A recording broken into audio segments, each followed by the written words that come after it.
देखिए पहला क्वेश्चन आपका क्या लिखा हुआ है, ये एक ठोस है। क्या है? एक ठोस है, एक अर्धगोले पर खड़े शंकु आकार का है। ठोस कैसा है? शंकु आकार का। हाँ, अर्धगोले पर खड़े, यानी अर्धगोले के ऊपर क्या है? शंकु है। इस तरह ये आपका अर्धगोला हो गया और इसके ऊपर शंकु। ठीक है, अर्धगोले ऊपर क्या है? शंकु है। आगे आपके क्वेश्चन में लिखा है जिनकी त्रिज्याएं 1 सेंटीमीटर। अर्धगोले की त्रिज्या भी 1 और शंकु की त्रिज्या भी 1। और आगे लिखा है शंकु की ऊंचाई त्रिज्या के बराबर। इसका मतलब शंकु की ऊंचाई भी 1। ठीक है ना? याद क्या करना है? इस ठोस का आयतन पाई के पदों में। इसका मतलब पाई का मान नहीं रखना है। ठोस का आयतन पाई के पदों में ज्ञात करो। तो मेन चीज आयतन निकालना है। तो देखिए ये नीचे अर्धगोला है, ऊपर क्या है? शंकु है। तो अर्धगोले के आयतन को और शंकु के आयतन को जोड़ दीजिए, यही तो पूरे ठोस का आयतन हो गया। तो हम लिखेंगे ठोस का आयतन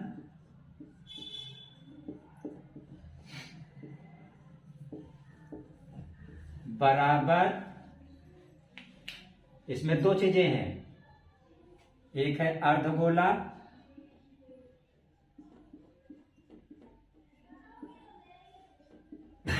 अर्धगोले का आयतन और प्लस फिर ऊपर क्या है? शंकु।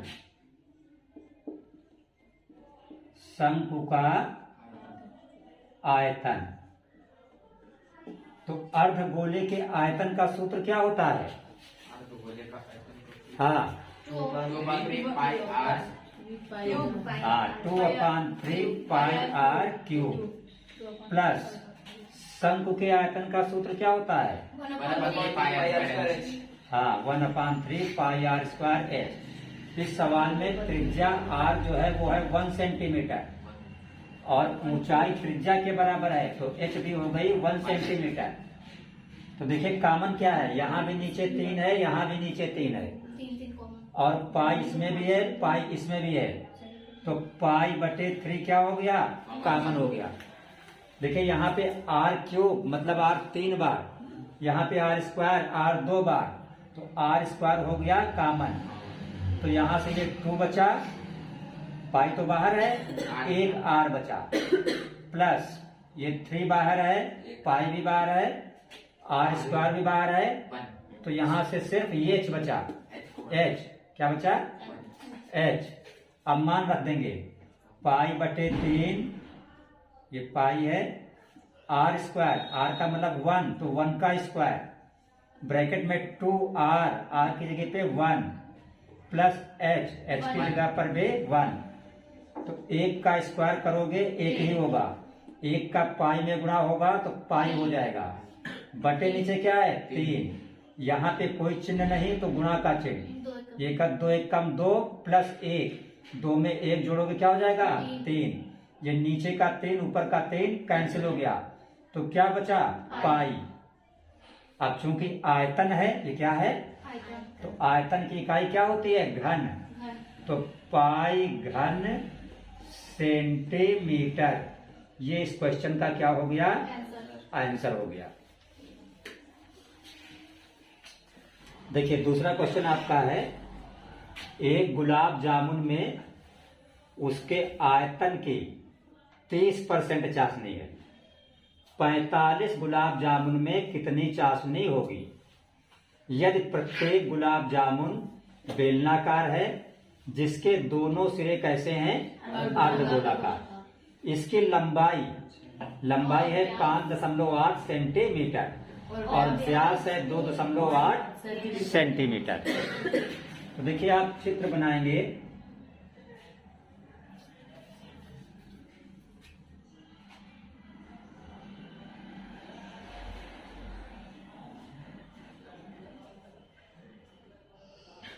ये आपका हो गया बेलन। ठीक है, अब इसकी लंबाई कितनी है? 5.8। इसका मतलब ये केंद्र है, यहां से लेके यहां तक ये जो आपकी लंबाई है ये है 5.8 सेंटीमीटर। इसी को बेलन की ऊंचाई भी कहा जाता है। इसका मतलब इस क्वेश्चन में h बराबर है 5.8 सेंटीमीटर। लिखा है व्यास 2.8, तो जो त्रिज्या हो जाएगी वो 2.8/2 का मतलब 1.4 सेंटीमीटर। ठीक है, अब गुलाब जामुन का आकार क्या है? बेलनाकार है और दोनों सिरों पर कैसा है? अर्धगोलाकार। ये देखिए इधर अर्धगोला हो गया, इधर ऐसे मिला दीजिए, ये भी क्या हो गया? अर्धगोला। तो हमें निकालना है, सबसे पहले हम निकालेंगे एक गुलाब जामुन का आयतन, फिर उसको 45 से गुणा कर देंगे, वो हो जाएगा 45 गुलाब जामुन का आयतन। 30% चाशनी है, 30% से गुणा कर देंगे, टोटल चाशनी का आयतन निकल आएगा। तो सबसे पहले लिखेंगे हम कि एक गुलाब जामुन का आयतन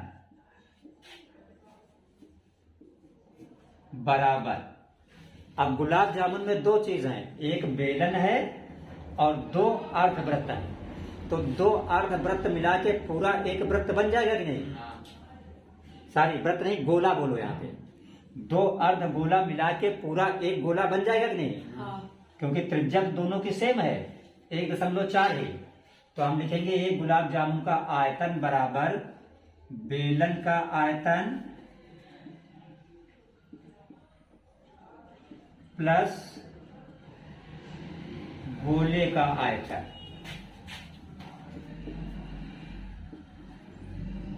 ठीक है, ये प्लस है, आधा गोला इधर आधा गोला इधर मिला के पूरा एक गोला हो गया। तो बेलन के आयतन का सूत्र क्या होता है? पाई, हाँ, r²h। गोले का आयतन क्या होता है? 4/3 पाई r³। अब देखिए पाई दोनों में है तो पाई कॉमन हो गया, r² यहाँ पे है, r² कॉमन हो गया। तो यहां से बचा सिर्फ h प्लस यहां से 4/3 बचा, एक r बचा, क्योंकि यहाँ पे r³ है मतलब r 3 बार है और r 2 बार कहाँ है? बाहर है। मान रख देंगे पाई की जगह पे 22/7, r² त्रिज्या है 1.4, तो 1.4 गुणित 1.4, ब्रैकेट में h का मतलब ये बेलन की 5.8 प्लस 4/3 के साथ क्या है? r का मतलब 1.4। ठीक है, अब देखिए 7 एकम 7 और 7 दूना 14। तो 22 को 2 से गुणा करोगे कितना हो जाएगा? 44। और ये 14 है तो इसको गुणा कर दो, तो 14 चकू 56 के 6 यहां से लाया 5 और 14 चकू 56 और 5 61, 616। ठीक है, तो कहने का मतलब 22 2 14 का गुणा हो गया 616। अब देखिए एक अंक के बाद दशमलव यहाँ है और एक अंक के बाद यहाँ है, तो एक एक अंक कितने हुए? 2 अंक, तो 2 अंक के बाद दशमलव लगा देंगे। ब्रैकेट में ये 5.8 है प्लस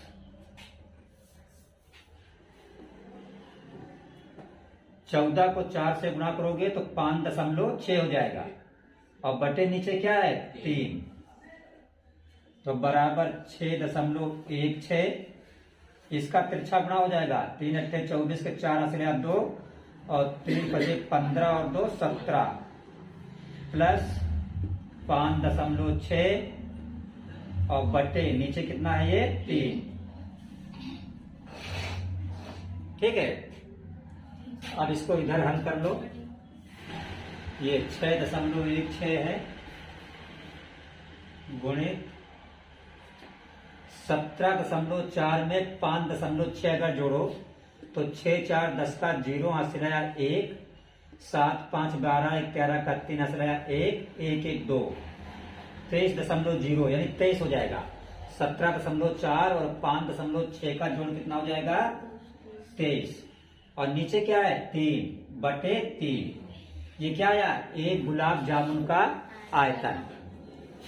तो 50 गुलाब जामुन का आयतन कितना हुआ 45 है। हाँ, 45 गुलाब जामुन का आयतन।